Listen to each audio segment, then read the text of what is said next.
Hi, this is Jim from SAFETYWARS. Before we start the program, I want to make sure everyone understands that we often talk about OSHA and EPA citations, along with some other regulatory actions from other agencies, legal cases, and criminal activity. Everyone is innocent until proven guilty in a court of law. Proposed fines are exactly that, and they are often litigated, reduced, or vacated. We use available public records, news accounts, and press releases. We cannot warranty or guarantee the details of any of the stories we share, since we are not directly involved with these stories, at least not most of the time. Enjoy the show. This show is brought to you by Safety FM. And from OSHA Region 3. This is Safety Wars for Wednesday, June 18, 2025. We are, we had family. Hold on here. Oh, now that's better. We had some family obligations last couple of nights, graduations, that sort of thing. Now it's nice to see, my daughter graduated elementary school, so it's nice to see. A lot of the times, so in the yearbook they have like baby photos and then current photos. Sort of like the popular thing on social media now is, in 2020 this is how I looked, and in 2025 this is how I look. When it's children, it's nice because you see them younger and then you see them older, right? But I tell you what, some of you other folks should watch what you're putting on the internet there. You'll have to see. Me included, right? However, I've gotten better. We'll say that. I've gotten better. I've been told that by many people. But, it is what it is. A lot has gone on, especially with the war. We're not going to be talking about that, at least towards the beginning of the show. More towards the end of the show, because of, I don't know what to tell you here. So,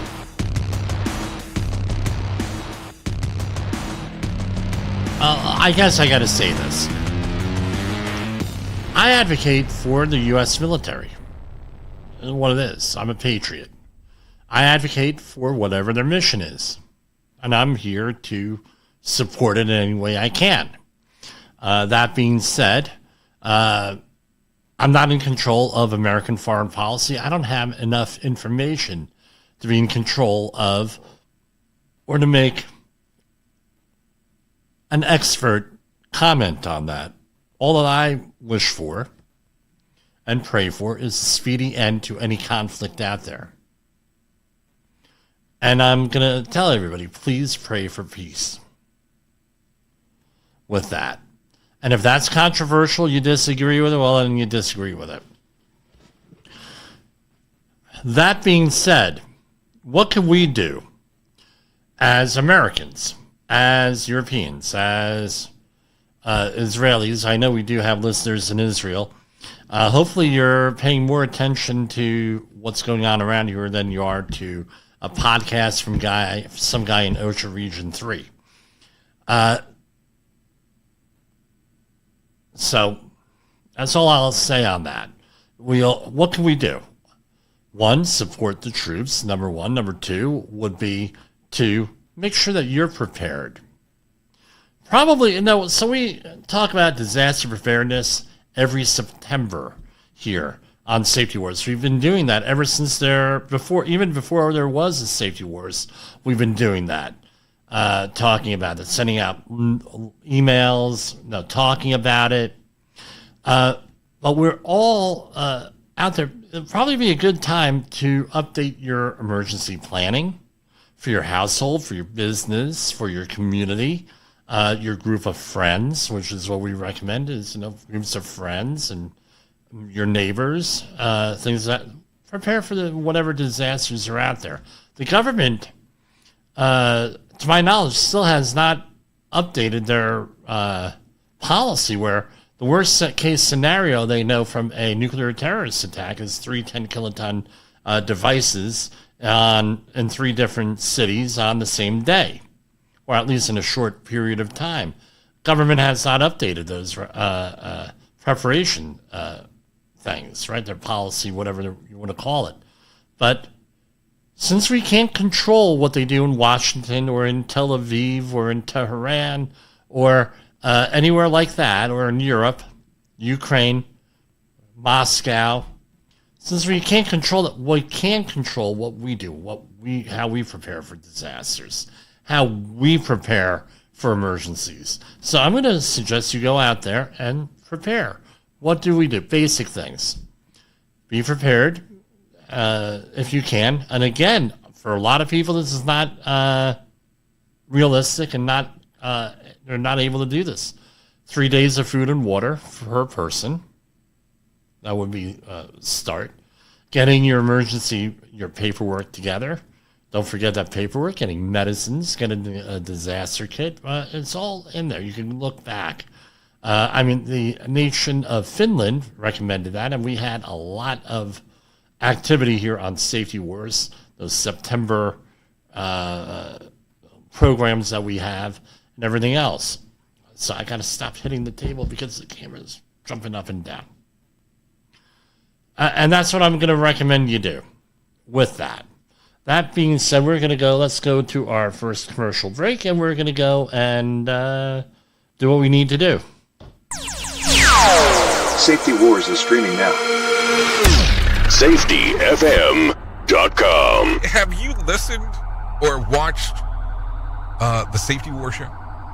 It does stream live on the radio and on the streamer-emers that we have. So if you have not taken a listen to Jim Posel and what the hell he's doing every evening with Safety Wars, I would strongly encourage you to take a view or take a listen, whichever option is available for you, and take a listen to what the hell he has going on. It will take some deep dives. In a world where danger lurks in every corner, one man stands as a beacon of hope. Jim Posel, a veteran safety expert with over 3 decades of experience, now bringing his knowledge to you with Safety Wars. Engaging, informative, and always relevant. That's Safety Wars. Join the safety revolution with Safety Wars, available on Spotify, Apple Podcasts, YouTube, and wherever you get your podcasts and videos.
And that is Safety War. We're choking skies, which means we're going to talk about air quality.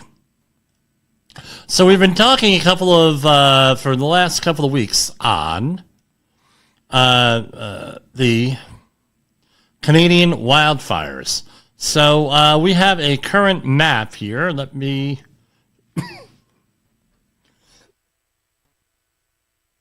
Pardon me. Yes, allergies are still in the extreme. We have a current map of, let's see if we can do a share screen here, of what the, right? So here we go. I mean, the software here updated, right? So that's where we go. Those are the active fires. I mean, it's all through Midwestern to Western Canada and there. And if we look at the air quality index here, this is what we're looking at. We're really not looking at, no, we have pretty good air quality here. This is for ozone and particulate matter, PM10. We'll overlay PM2.5. We're at the gispub.epa.gov, right, website here.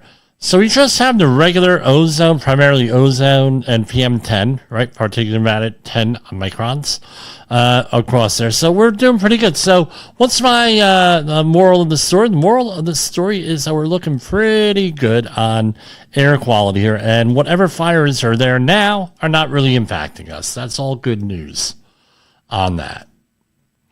All right. Heading on over to the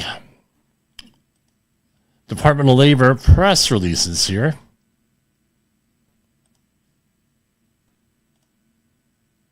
All right, U.S. Department of Labor, where do we start here? We'll start at the beginning. U.S. Department of Labor awards $2 million to Kentucky to help workers affected by layoffs at the Bluegrass Area Development District. The U.S. Department of Labor today awarded $2 million to Bluegrass Area Development District Incorporated in Kentucky to support employment and training services for people affected by layoffs at the Bluegrass Chemical Agent Destruction Pilot Plant in Yokohama Industries, America.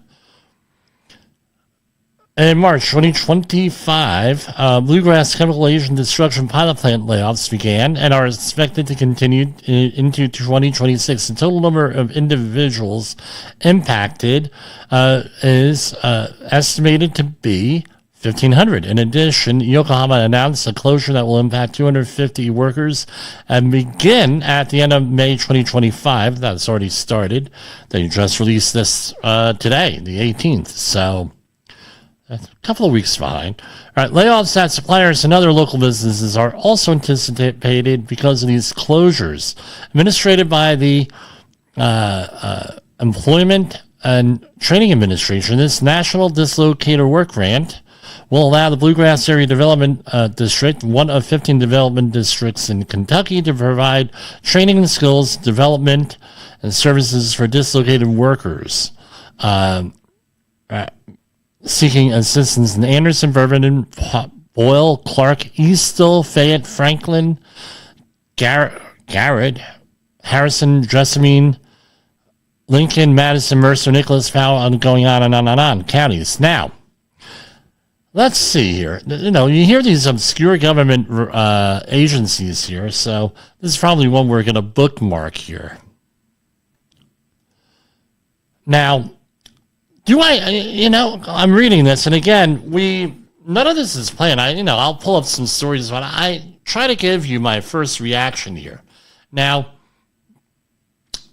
like we say at the beginning of the program, right? I'm usually not involved in this stuff, right? We're not involved in these. I'm slightly on the margins involved in this. 30 years ago, one of my first big road jobs, where I was on the road away from home, was at Bluegrass Army Depot. So Bluegrass Army Depot, there are two of them. There's one in east of Lexington, one south of Lexington, right on the interstate. And I was involved in some PCB cleanups there at this facility. Now, what happened was, apparently I haven't kept up. Things have been changing. They've been doing cleanups there and everything else. So apparently this was in that area, right? Because they had just turned that into a jobs center there. And I was working on, it was Army Corps of Engineers sort of thing. So I'm a little bit familiar with this. U.S. Department of Labor, at least the facility.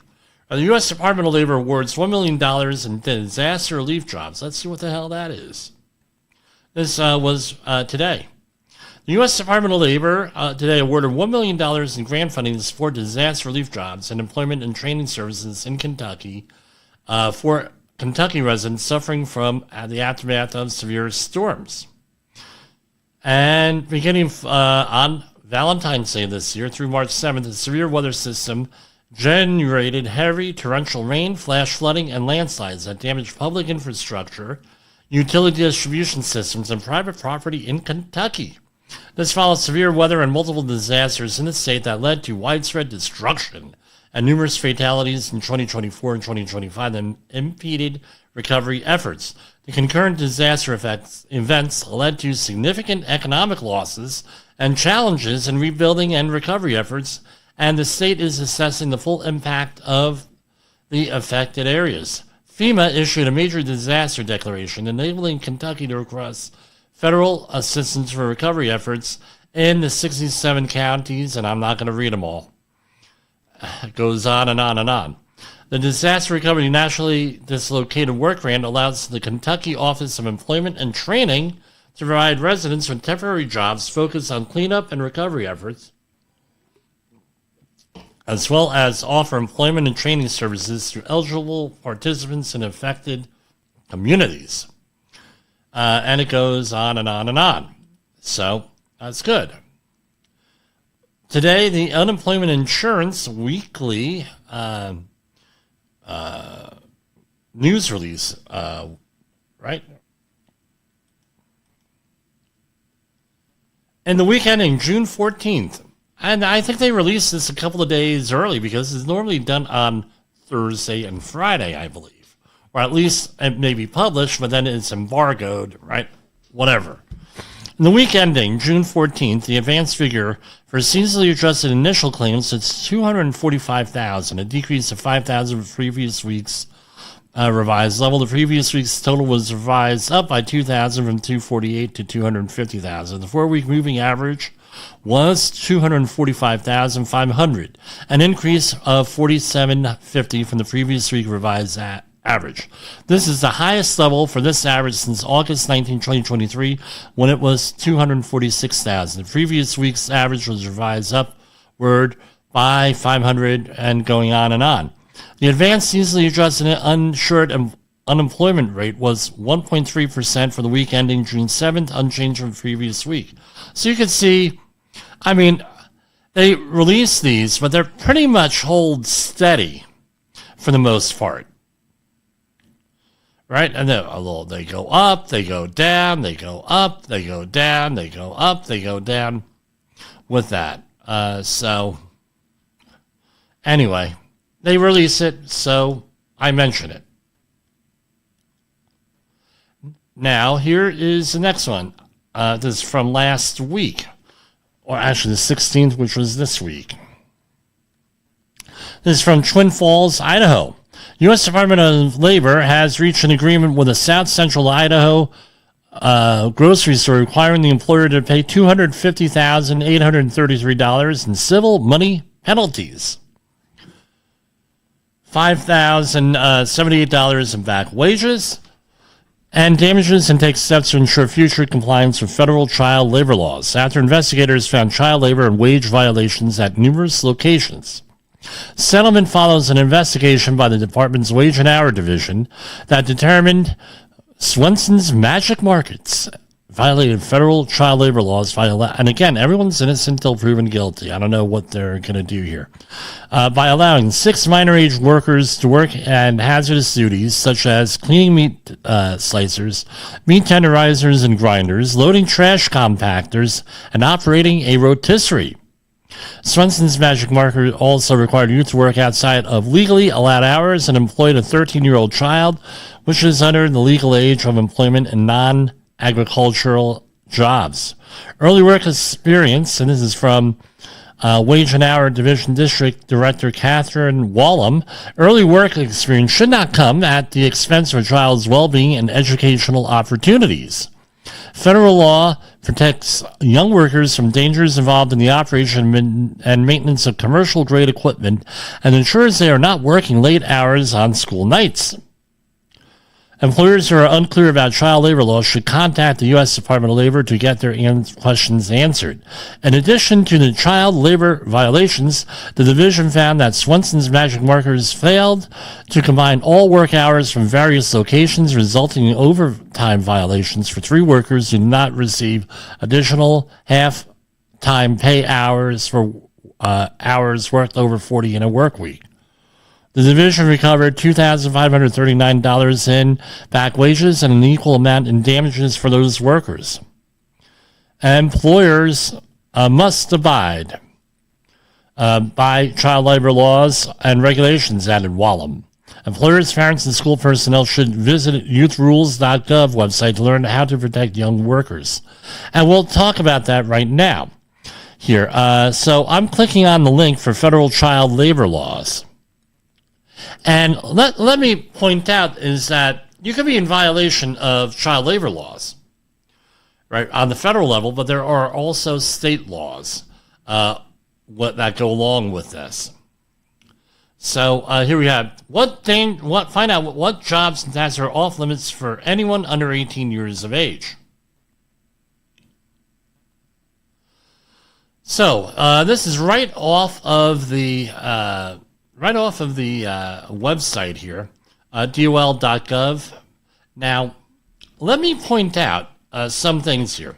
Usually, and this might just be because of the culture I grew up in central New Jersey, often our first jobs were when I grew up at least, maybe working flipping burgers.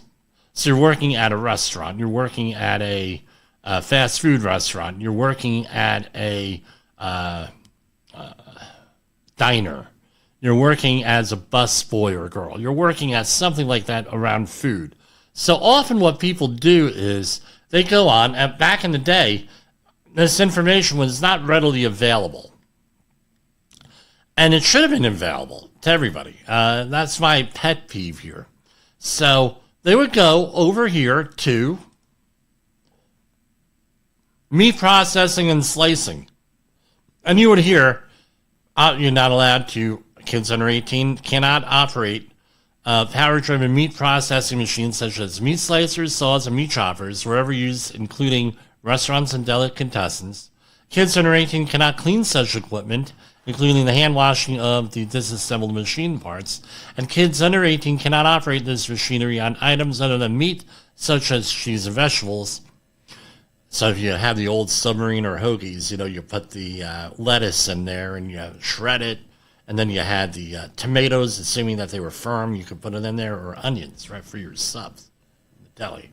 And then you slice up that ham and that provolone cheese, and you add a little bit of vinegar and oil and oregano. You got yourself one hell of a meal, right? So I digress. I know, I'm making everybody hungry.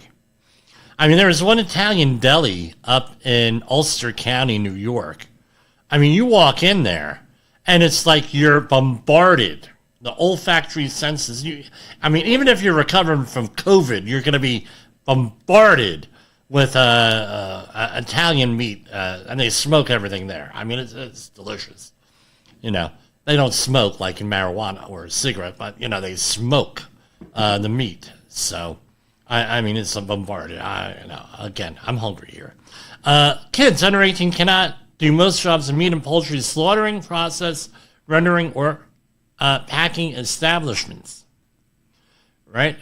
And they have something, student learner exemptions, and you have hours of work permitted for occupations for 14 and 15-year-olds in non-agricultural employment, right? They have things, and it's a rather extensive list.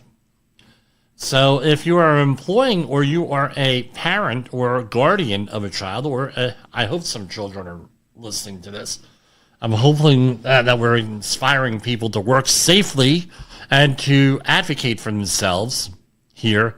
But anyway, I would encourage you to go to these websites.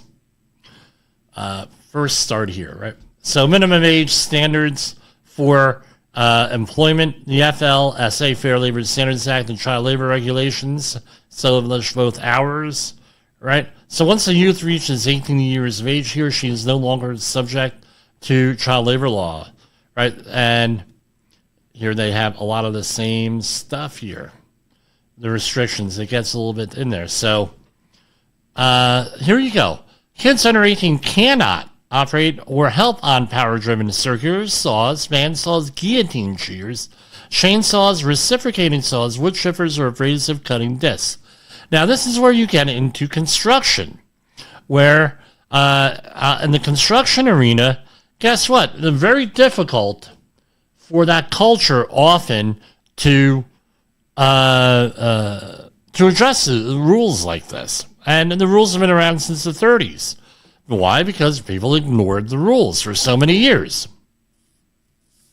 So, can you imagine I work construction at 17.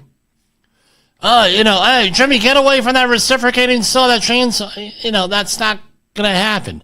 Especially when you're that young, you're working on usually non-union, almost always non-union, and you're working for smaller construction firms. Here we have another one, roofing.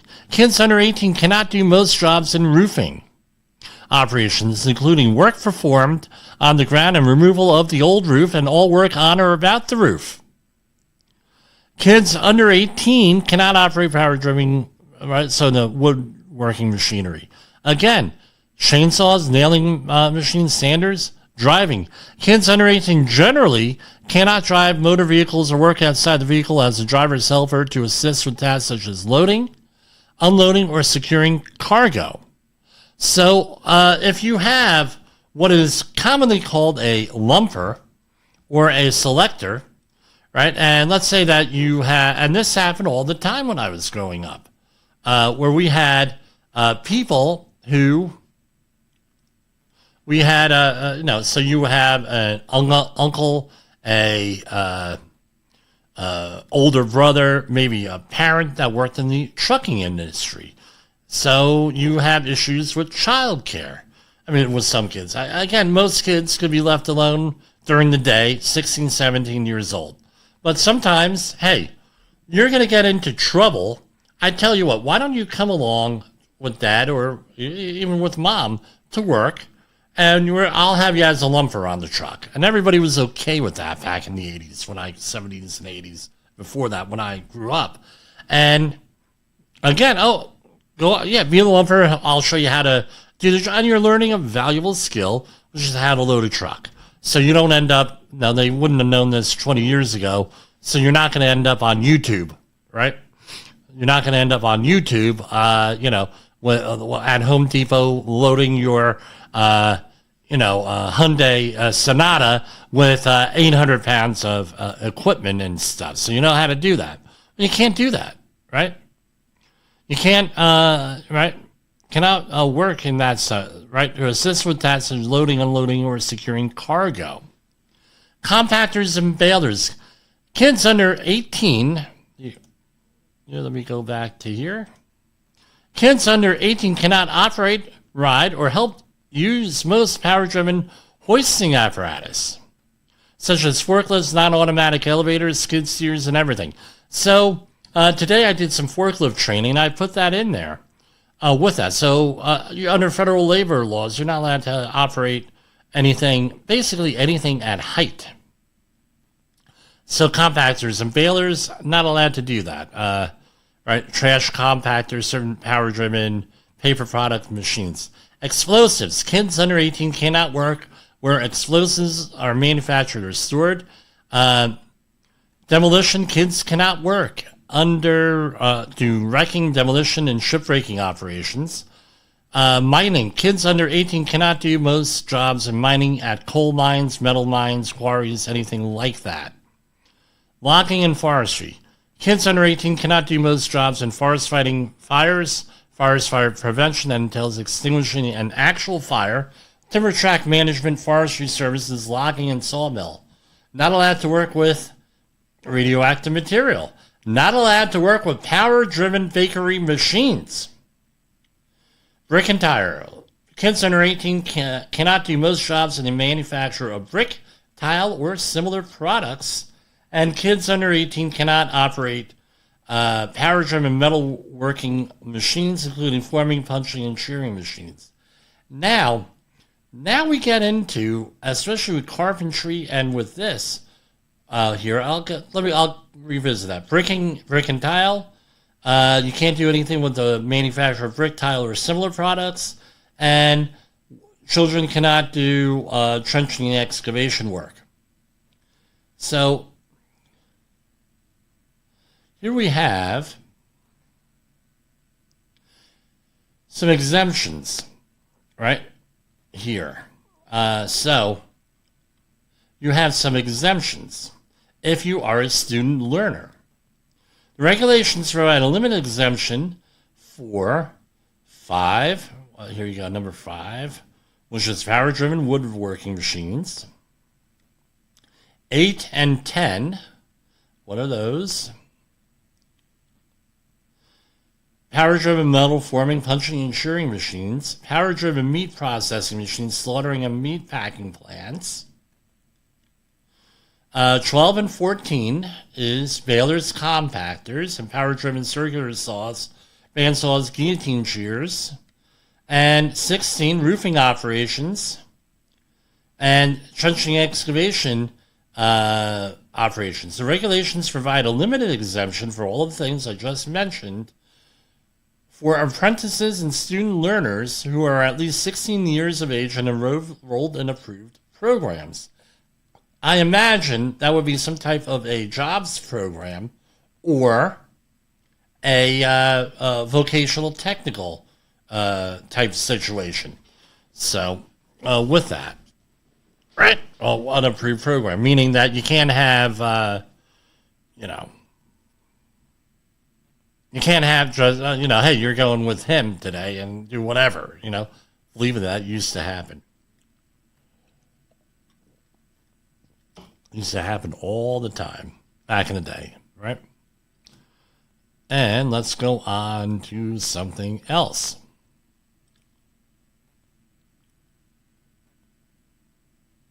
Now, we're going to get into something a little bit more, right? We're going on over, I tell you what, let's take a break here for a couple minutes and do some more commercials and music and fun things like that. Well, they're fun for me, at least. Safety Wars is streaming now. SafetyFM.com. Is a beacon of hope. In a world where danger lurks in every corner, one man stands as a beacon of hope.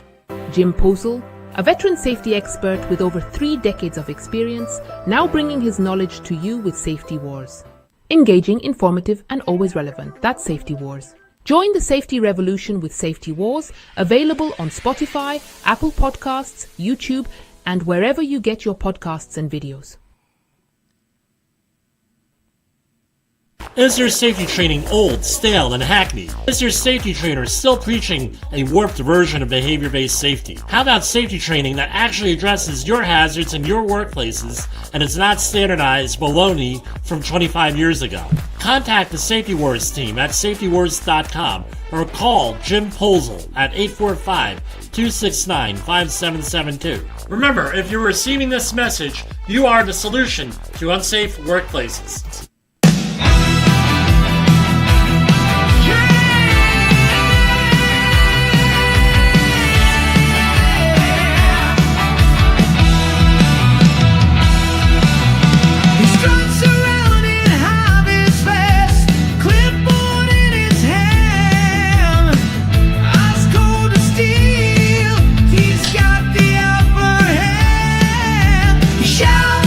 Your harness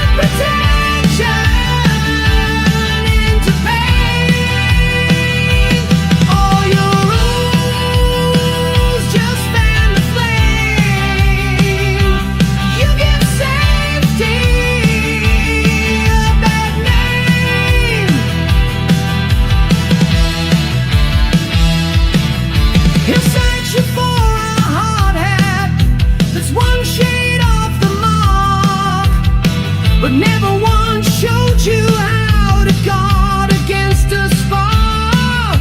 Each incident report is a weapon in his war. Yet stacks of bandages tell of injuries galore. He trades respect for fear, nothing left to gain. Workers trade compliance just to dodge the blame. You give safety a bad name. You turn protection into pain. All your rules just fan the flame. You give safety a bad name.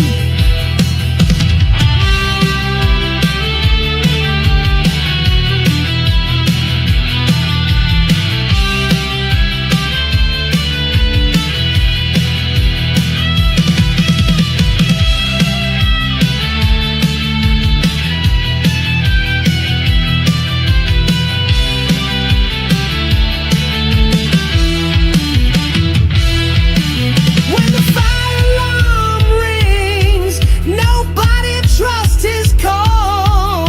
'Cause under all that pomp, he's the weakest link of all. He creeps around the job site with intimidation games, but his ledger's filled with scars, and he's the one to blame. You give safety a bad name. You turn protection into pain. All your rules just fan the flame. You give safety a bad name.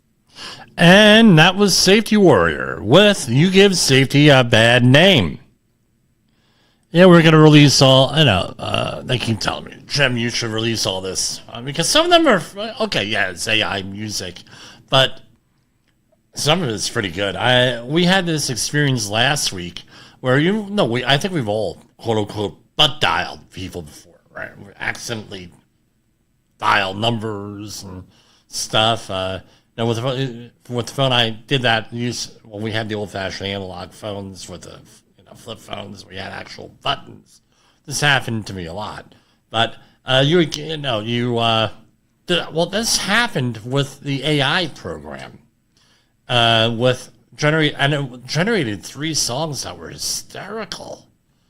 At least they're hysterical to me, and we'll be sharing one of them here. One of them is appropriate to safety. The other one is a political one that I was talking politics with someone. Hysterical. Anyway, let's talk about that song. You Give Safety a Bad Name. We've all had those people out there in our careers, if you've been doing this long enough, they make safety hell.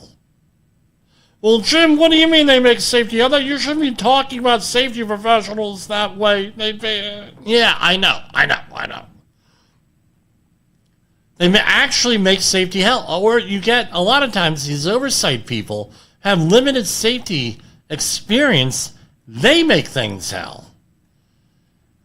Case in point, we had this guy back at the Bayway Refinery, mid-2000s.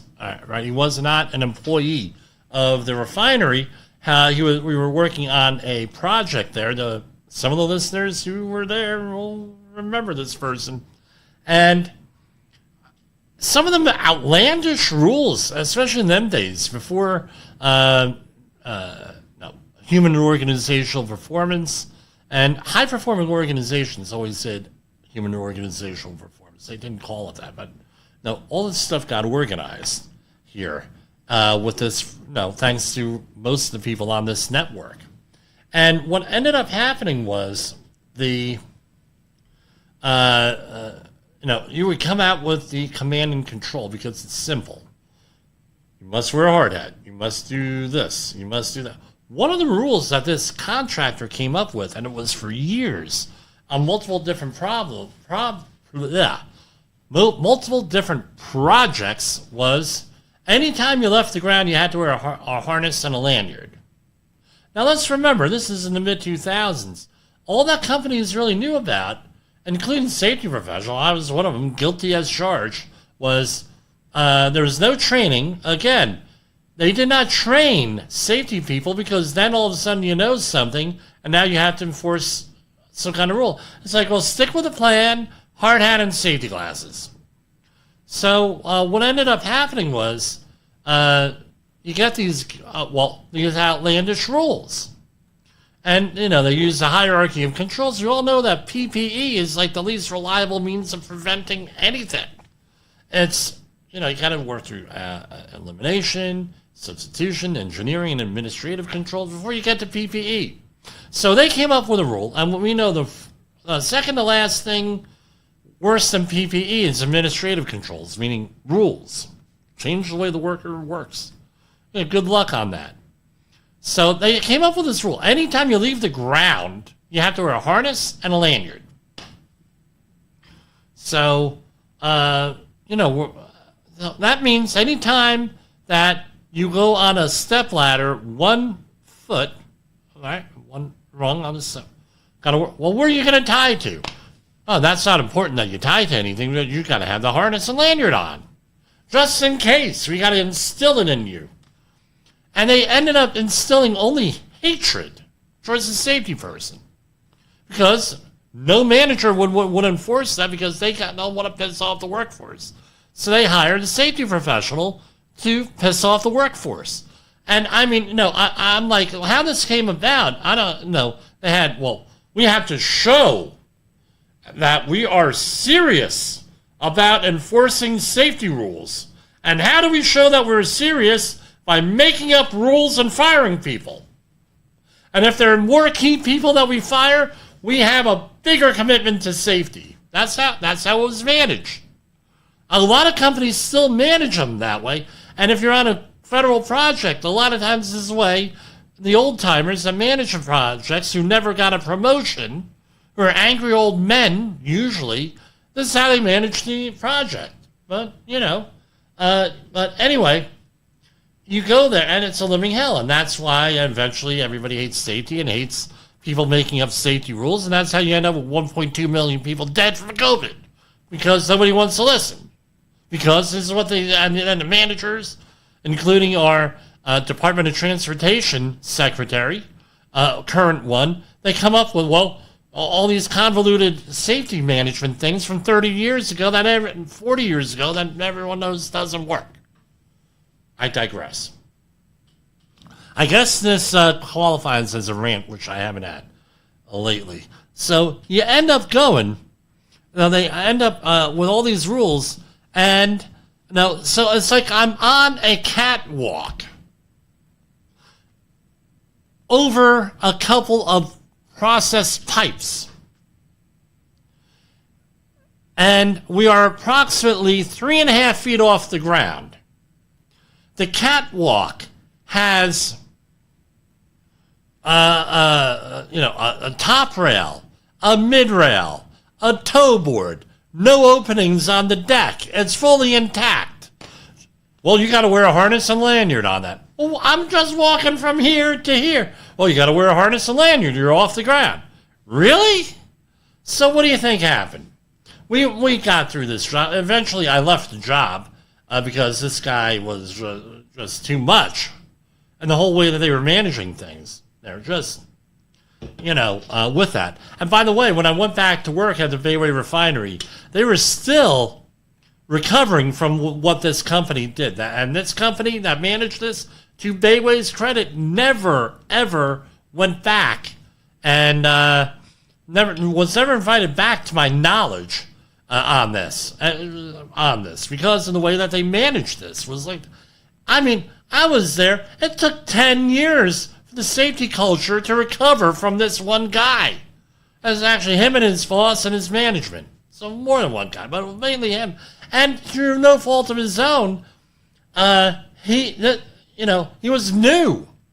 He was freaking new here. So we got through the job, no big injuries. The job got done. Turns out I go to work at another facility where this company that did this, they realized the error of their ways. And the first day on the job, one of the vice presidents had to manage the job.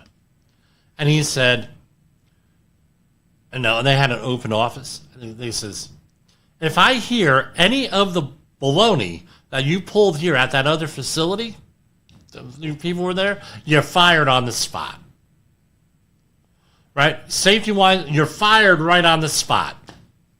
Right? Because I have to be here because you people antagonize, and the word on this, blah, blah, blah. And, again, very successful project. Got through it. We started to get chinked away on that adversarial stuff. So, through the job, they were giving us jobs shirts, right? You get jobs shirts.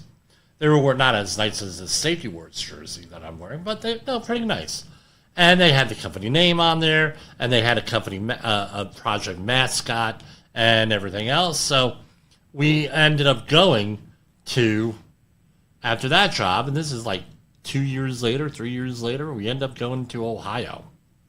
And we're working over in Logan, Ohio, middle of nowhere, very nice town, very low population, really nice people, friendly people. I can't say enough nice things about Logan, Ohio. And I'm working the night shift because they needed somebody who's experienced working the night shift on this project, and we're working the night shift. And guy comes up to me, and I'm wearing this shirt. You're wearing a shirt. It's night. You're wearing t-shirts. You're not dressed. Nobody's there. And so we're all in t-shirt. And the guy says to me, Jimmy. I said, yeah. He says, Jimmy, are you, do you work for them? And I said, no, I don't work for them. And he says, do yourself a favor. Take that shirt off. Change it. He said, why don't you just go back to wherever you're staying, and why don't you change your shirt, because you can't wear that shirt here. I said, why?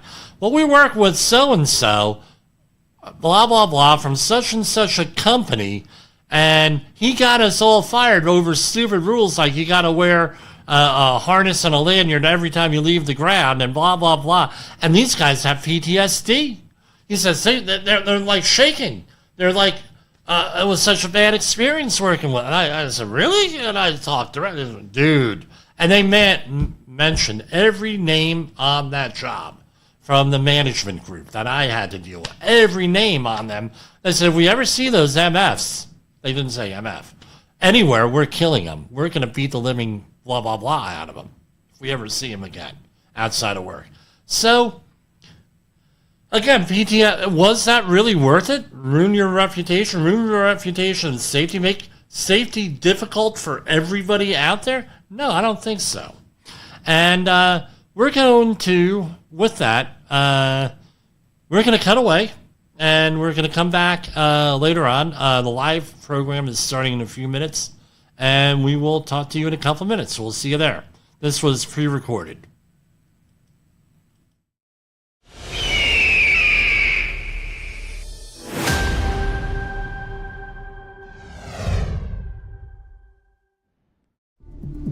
December 8th, 2020.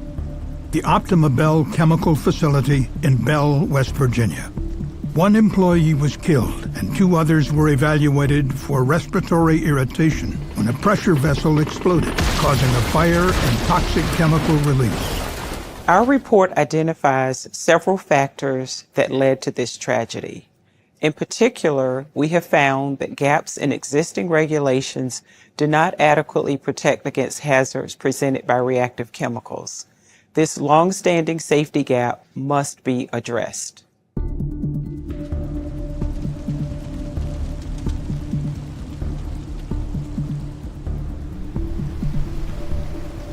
Optima Bell is a toll manufacturer. or a company contracted to provide chemical processing services, typically using its own equipment.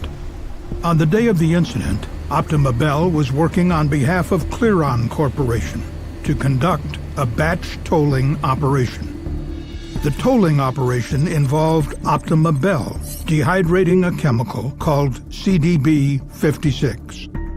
CDB56 is a white powder that is used as a source of chlorine for cleaning and sanitizing products. When CDB56 is exposed to high heat, it can decompose and release chlorine and other toxic substances. The batch operation was intended to dehydrate CDB56 to transform it into a different compound that Clearon calls CDB63. CDB63 is a white granular material that is used for water chlorination in swimming pools, as well as in detergents and bleaching agents. Like CDB56, it can also decompose and release toxic chlorine when heated. For the batch dehydration process, Optima Bell planned to use a type of pressure vessel called a rotary double cone dryer. Clearon, however, had never before used this particular kind of dryer for dehydrating CDB56. Therefore, Optima Bell developed a new procedure for the dehydration operation. Their plan was to heat the compound by applying steam to the jacket of the rotary double cone dryer, while the dryer rotated to tumble the contents inside. And equipment would be used to create vacuum conditions in the dryer to help remove any gases produced, such as water vapor. Optima Bell, however, did not realize that heating CDB56 inside the dryer could cause the compound to decompose. On the morning of December 8, 2020, Optima Bell employees started the first of 4 planned batch operations to dehydrate the CDB56. They applied heat to the dryer, and workers from both Optima Bell and Clearon monitored the progress. But by late afternoon, workers observed some operational problems. They stopped the dryer to troubleshoot. About an hour later, they restarted the dryer's rotation, and steam was reintroduced to the dryer's jacket. But problems persisted. A sample of material taken from the dryer around 7:30 p.m. showed that moisture levels of the compound were not decreasing as expected. And now the white material contained dark specks. After Optima Bell texted Clearon about the issue, workers stopped the flow of steam to the dryer's jacket and stopped the rotation of the dryer to investigate the cause. Both Optima Bell and Clearon workers suspected that the dark specks could have been due to corrosion of 2 stainless steel valves on the dryer, which was otherwise constructed of a corrosion-resistant material. Later, an Optima Bell employee told the CSB that when looking inside the dryer to investigate the suspected corrosion, the compound inside appeared lumpy with a yellowish tint and smelled like chlorine. While the workers were troubleshooting, the internal temperature of the dryer continued slowly increasing, even though no steam was flowing into the dryer's jacket. That is because, unknown to the workers, the earlier heating of the dryer had likely caused the compound inside to start decomposing, and a dangerous runaway chemical reaction was now underway. Workers continued troubleshooting, and by 9:30 p.m. Optima Bell and Clearon agreed to stop the batch operation for the night and continue to investigate the cause of the black specks the following day. But at approximately 9:40 p.m., the decomposition reaction underway in the dryer increased rapidly, causing the temperature and pressure inside the dryer to spike. Within minutes, the dryer catastrophically exploded. Metal debris from the explosion struck a nearby methanol pipe, causing it to rupture. The released methanol ignited, and a fire broke out. Other metal fragments from the dryer were found up to a half-mile from the site. 1 Optima Bell employee was killed. 2 others were evaluated for respiratory irritation, and 1 member of the public reported an injury related to the explosion. The CSB launched an investigation and found 5 safety issues contributed to the severity of the incident. They are process knowledge management, thermal hazard assessment, equipment selection and design, tolling of hazardous materials, and regulatory coverage of reactive hazards. The first safety issue is process knowledge management. As part of their tolling agreement, Clearon provided a technology package to assist Optima Bell in the development of the design and operating procedures for the dehydration process. But the CSB found that Clearon's technology package was inadequate and lacked critical known information on the decomposition of CDB56. For example, Clearon's own safety data sheet for CDB56, which was included in the package, listed its decomposition temperature as between 240 and 250 degrees Celsius. But the CSB found that in the 1970s and 80s, a Clearon predecessor had conducted testing that showed CDB56 could decompose at much lower temperatures. These findings were documented in a report that Clearon had in its possession, but did not provide to Optima Bell as part of the technology package.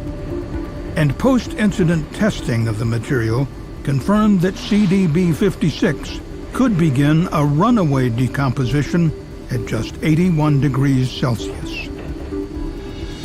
Because Optima Bell was not provided this crucial information, the company believed the dryer temperatures would be low enough to avoid a runaway decomposition reaction by design.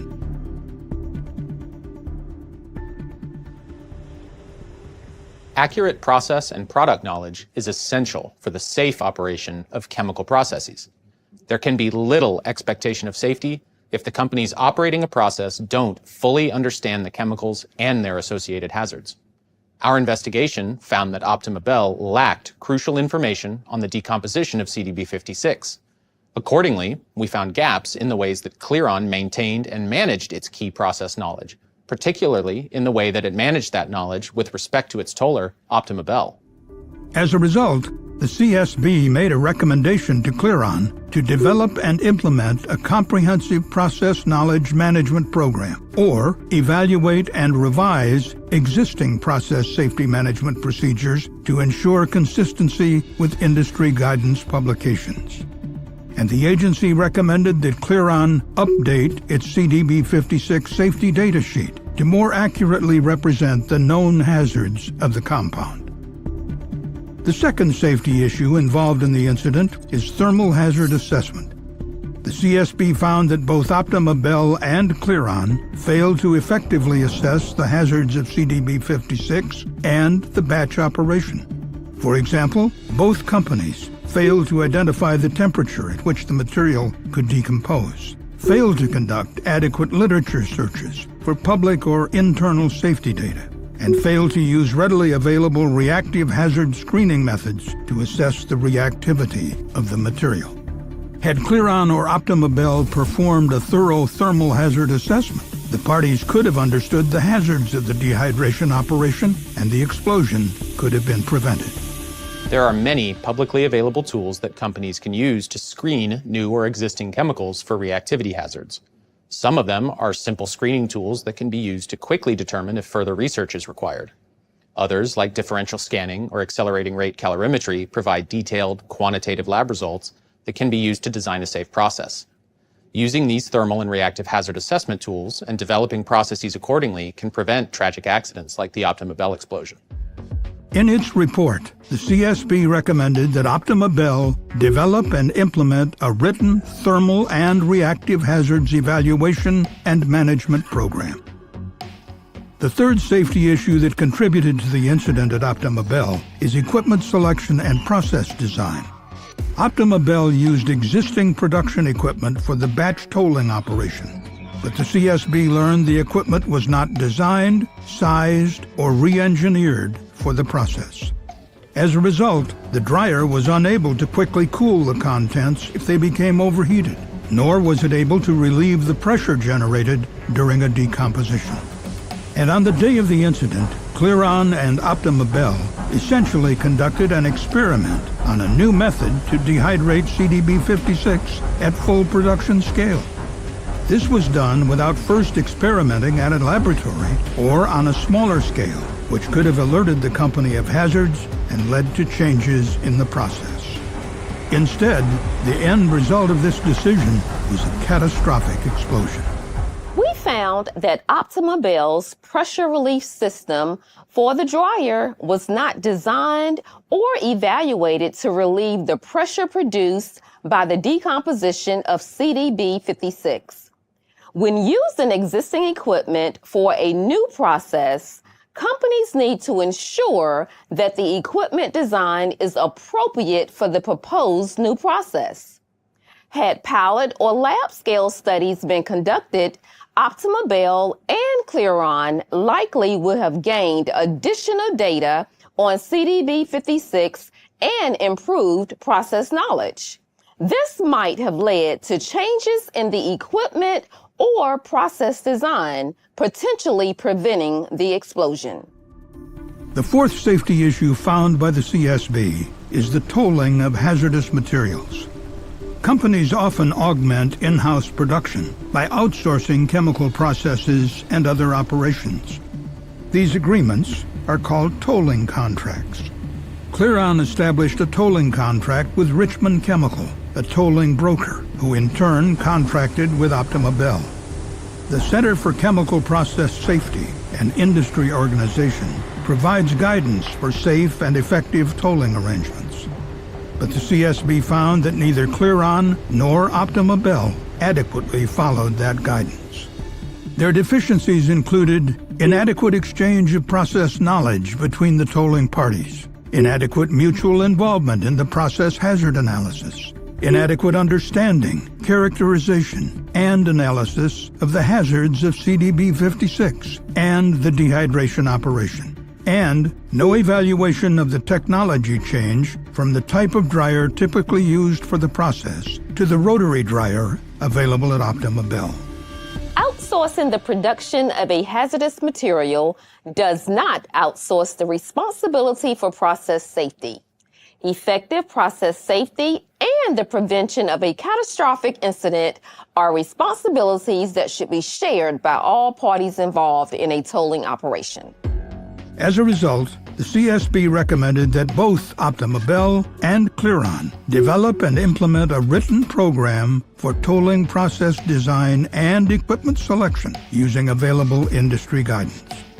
Finally, the fifth safety issue that contributed to the incident at Optimabel is regulatory coverage of reactive hazards. CDB56 is a reactive chemical that can undergo a self-accelerating decomposition when heated. At Optimabel, the decomposition led to a catastrophic explosion, fire, toxic emissions, and the death of an employee. Yet this chemical, and many such reactive chemicals, are not regulated under OSHA's Process Safety Management Standard or the EPA's Risk Management Program rule.